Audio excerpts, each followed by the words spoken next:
after extricating the roof off the car. Valhalla firefighters were out in force with mutual aid from many surrounding communities. Dad, I can't begin to tell you how much I love you, but I hope that this letter helps you understand.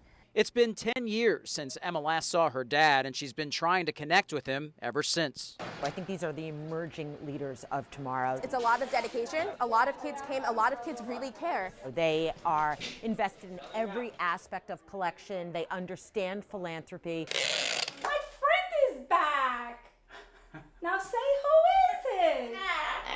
There is a lot of excitement in this New Rochelle home. Hello, Elvis. Calm down, Elvis. Calm down. Folks across the Hudson Valley are calling Giroux a hero for what he did, but tonight he downplayed that talk, wanting to put his focus on the team.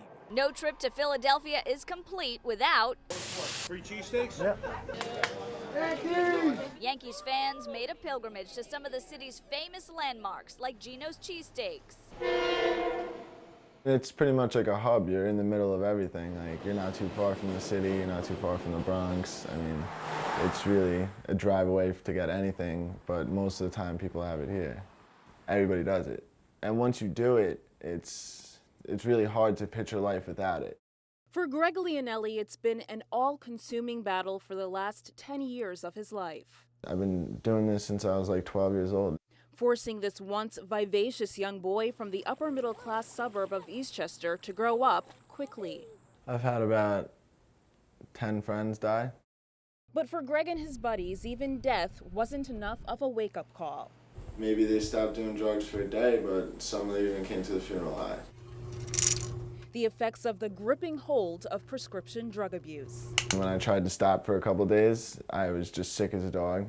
And I couldn't, it got to the point where I was spending like hundreds of dollars a day on this. Their drug of choice, a narcotic called oxycodone, a highly addictive painkiller also known as roxycodone or Roxy's. The tiny pills quickly led Greg on a downward spiral, eventually getting him kicked out of school and hooked on a cheaper fix, heroin. As long as you could get what you need, you don't care. You don't care about anybody. Family, friends, girlfriends, wives, children, anything. You don't care. You just want what you want. And it's a very selfish thing. That was very hard. A painful reality another Hudson Valley family, Steve and Susan Salamone, know all too well. So I gave him this card for his birthday. It says, gone are the days when I carried you in my arms, but I will always, always carry you in my heart. That was the last birthday card the couple would ever give their firstborn son. Justin Salamone died at the end of May from a heroin overdose while he was away at rehab. He was 29 years old. When I heard, I collapsed on the floor. It was devastating. It was devastating for all of us. He was a good kid and he was really trying to get clean and he couldn't. Justin, who grew up in Carmel, also began experimenting with prescription pills when he was a teenager. A 10-year-long battle of abuse that took him from a promising career to rock bottom. And now his parents are on a quest, using their grief to help save others like Justin.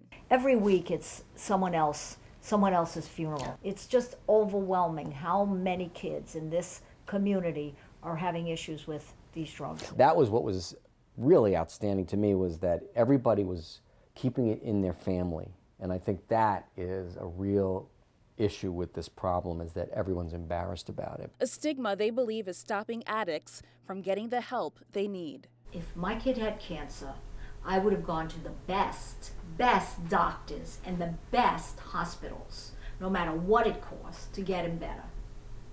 But because it was this, it was addiction, it was harder to spend the money on. If it was cancer, there wouldn't have been a question. I say get the best help. This is a disease, it's not a choice, and it's a battle for them. They don't want this. They start it, and then they can't stop. After 3 stints in rehab, Greg Leonelli has been clean for 6 months. Love you. Love you.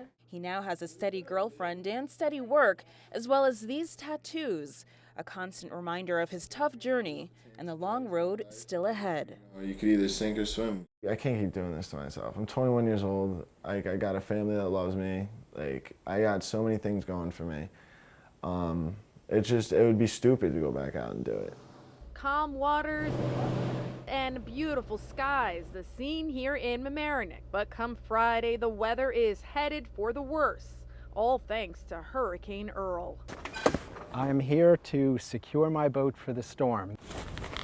David Greifinger isn't the only boater prepping his sailboat, bracing for the high winds that may come our way here in the Long Island Sound. Although Earl isn't as strong as it was, like many boaters, David isn't taking any chances.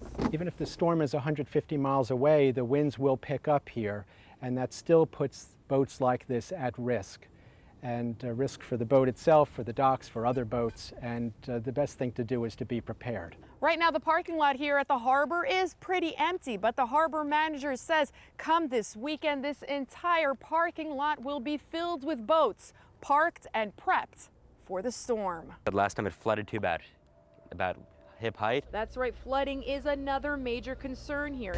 It's why many boaters also attach their boats to trailers that were mounted on cement blocks. We have 40-knot winds coming in here, so if another boat breaks loose, gets blown around, hits into it, any debris like big trees fall in the water, get floating around.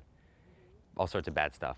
Bad stuff that will hopefully stay far, far away, but obviously prepared for anyway.